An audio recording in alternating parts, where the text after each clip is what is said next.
Hello, Divine Feminine. It's time for your shadow reading today. Well, it's Divine Masculine's shadow reading, but I guess we could say you because, right, you guys are one at the core, so it will apply to both of you. It has to. You guys are twin flames, which means you guys are born of the same soul, or you have the same soul blueprint. You guys were born from the same monadic egg, right? There's different ways that people look at it and phrase it, but either way, one thing that we all know is that twin flames are connected at the level of the soul in a way that they are connected to no one else. That is sometimes why people can very much misunderstand when they first meet the twin flame what this relationship is all about, because they're looking at it as a typical romantic relationship. And this is anything but a typical romantic relationship. This is a spiritual relationship. Far more important. Can there be romance? Yes, but it's a spiritual relationship.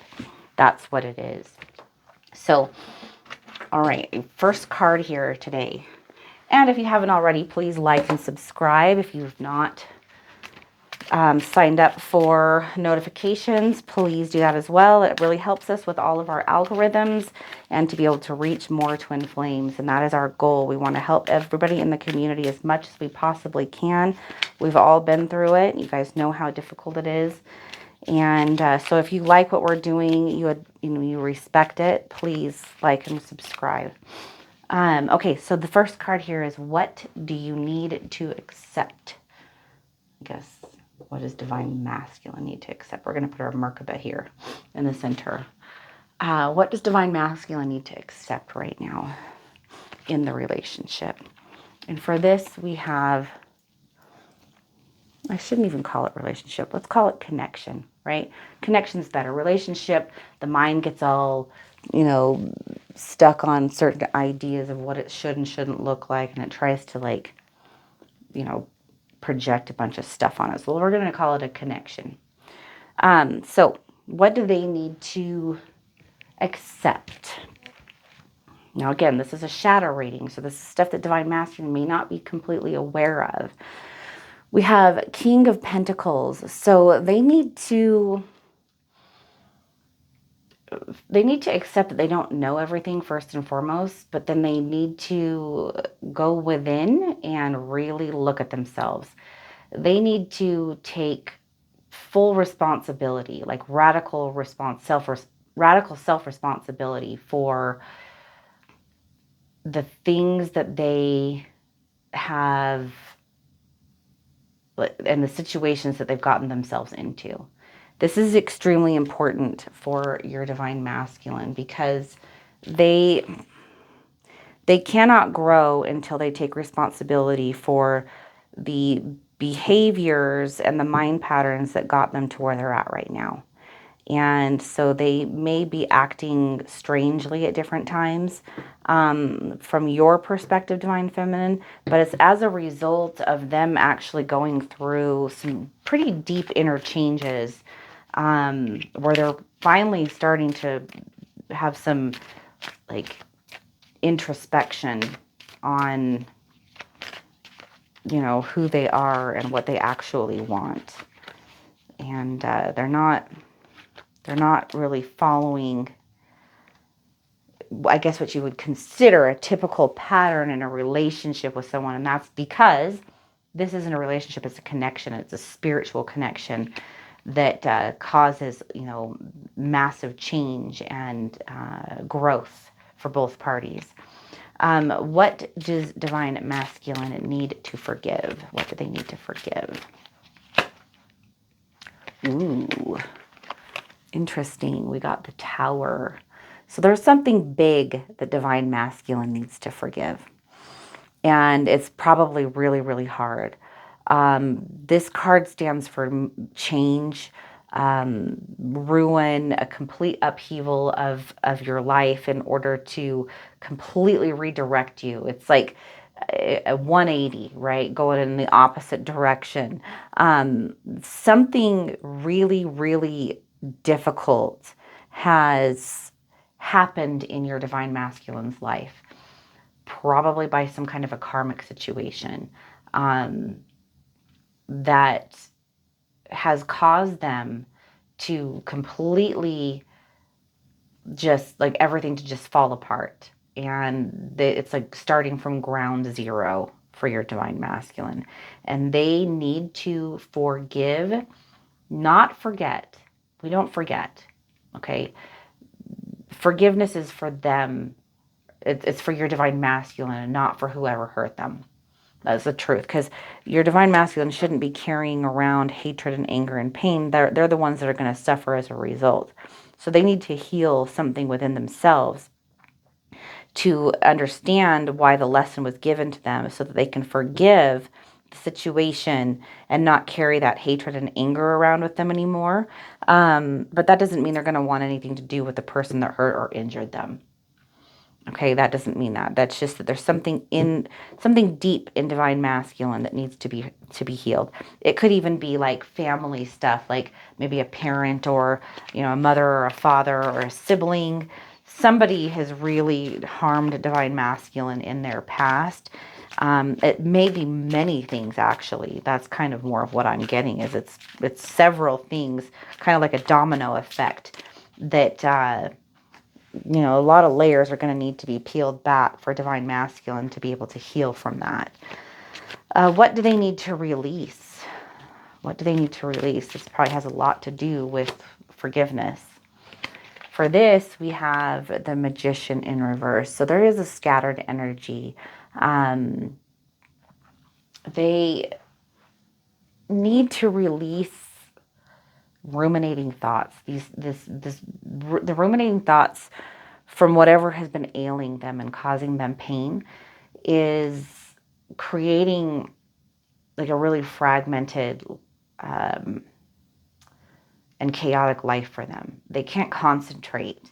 And so they need to release that energy and stop looking at it so much. Like where your attention goes, your energy flows, right? And so they're focusing so much on the negative stuff that they can't function normally in their day-to-day life. It's creating a lot of chaos for them.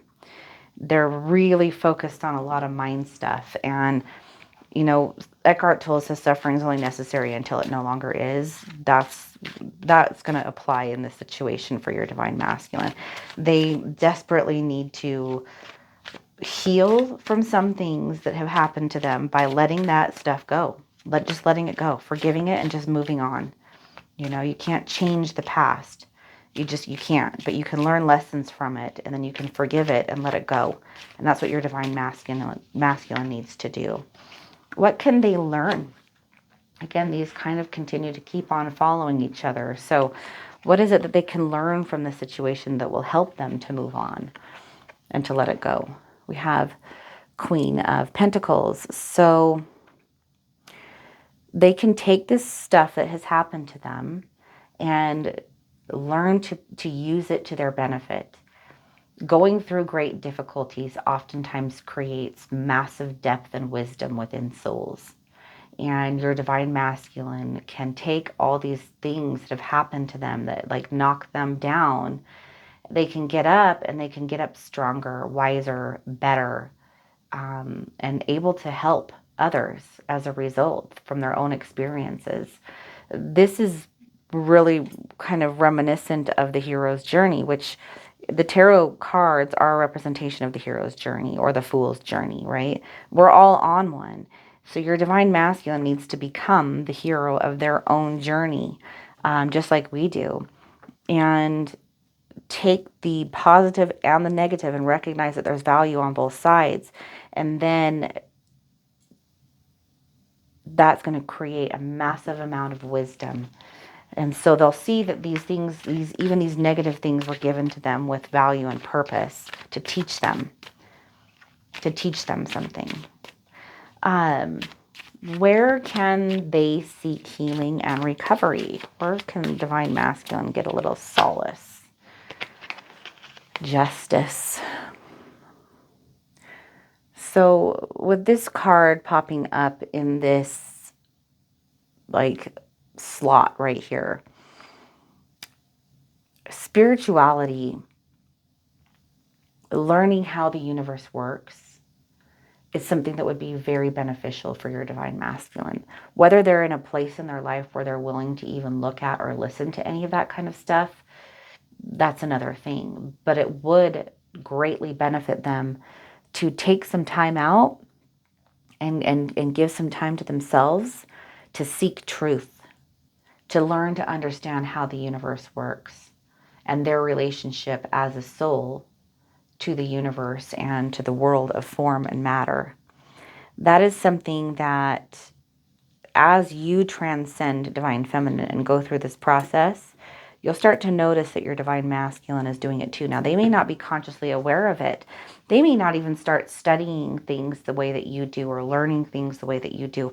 But for some reason, they're going to have like sort of like a, like they're going to have all these shifts and breakthroughs. It's a very deep spiritual journey that both of you are on, and there is absolutely a lot of crossover in that energy. So as you ascend, they're also ascending. It just might show up in the 3D a little differently, or they may communicate it in a different kind of a way. Where can divine masculine seek help?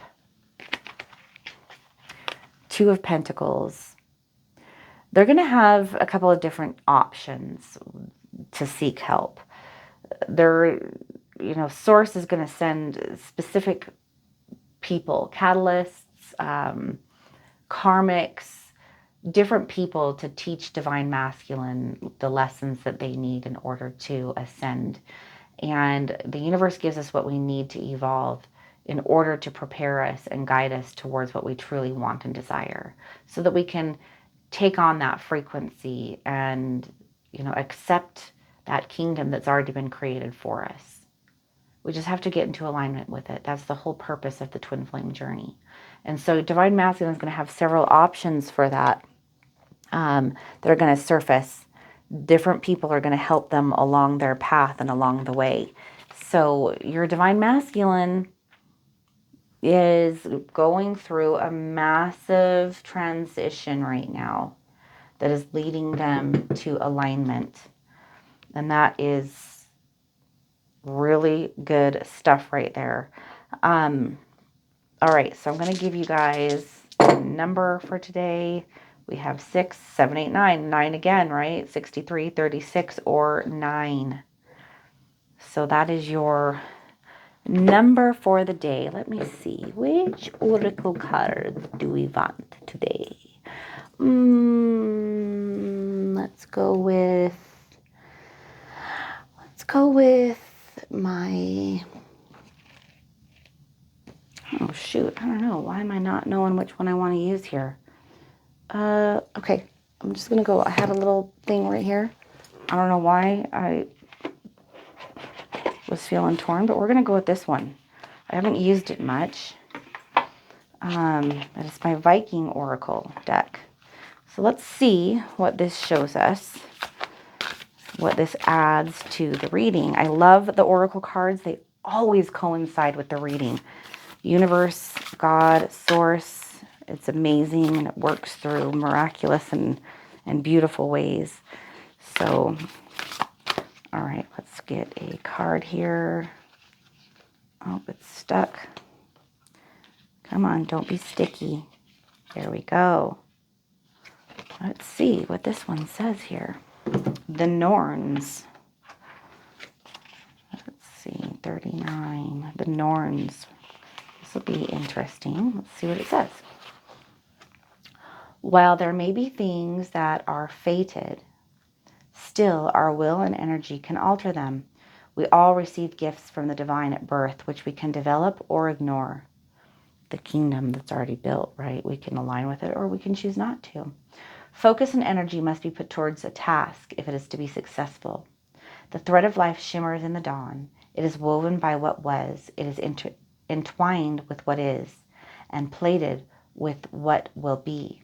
But each to their will and magic. Nothing is certain. All is in flow. Yggdrasil, the tree of life that holds the 9 worlds within its limbs and roots, grows from the well of the Word. Word is the flow and living force of destiny, which nourishes the world tree and all life. Seated under the tree, ensuring the flow of Word.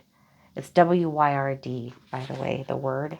It's weird. I'm not sure how to say that. Seated under the tree, ensuring the flow of Word. The 3 maiden Norns, Udra, what was, Verdandi, what is, and Skuld, what will be. These deities weave the destiny of each new baby born. They visit each child and bestow upon them their fate, which they carve in the form of runes to Yggdrasil. While it is tempting to look at the Norns as similar to the fates in the Greek pantheon, the Norse did not see fate as unalterable, as the Greeks did. Instead, they saw fate as malleable, subject to the will and energy of the individual and the forces of their environment. So while someone could have a destiny carved for them by the Norns, by channeling their own desires and personal energy, they could change it. If we turn to mythos, we can see this concept at work. One day, a new baby entered the world to a Jarl, Danish chief, and his queen. The Norns traveled to them. The Norns wove and weaved the silk flying around them, and after a small while, told the mother that her son would be a great warrior who would attain great glory. Knowing that such men did often die early, the woman begged the Norns thus, "Please, great women, my son is bound to have an early death should he be a warrior. If this is his only fate, I am both happy and bereft. Whilst warriors keep us safe, their families must suffer and they must lose their lives. Can you not grant him another talent? Can you not soften his destiny?" "Ah," said Udra, what we give cannot be taken back. But, said Verdandi, we are not the only influences. We can carve his destiny upon Yggdrasil, but the waters of Word and the magic of the whole can change. So, said Skuld, so, said Skuld, the will, the wave, and the whole shapes his destiny too. And so the Norns left the woman and traveled back to the Tree of Life. They carved the new sun's destiny into its wood, noticing, as always, that as they did, the shape of the fate began to shimmer and move, as it always did. This shows that if we desire to, we can always change our destiny. Desire is the spring of action, right? And if we want a different outcome, we have to recognize that we are always gifted with free will and the ability to create the life that we want as creators when we accept this. Your divine masculine is going through that transformational process just like you are divine feminine. And that is the purpose of meeting your twin flame, is to recognize your value as a creator and to create the life that you want, not the one that's been given to you. I love you guys. I hope you guys enjoyed this today, and I will see you guys soon.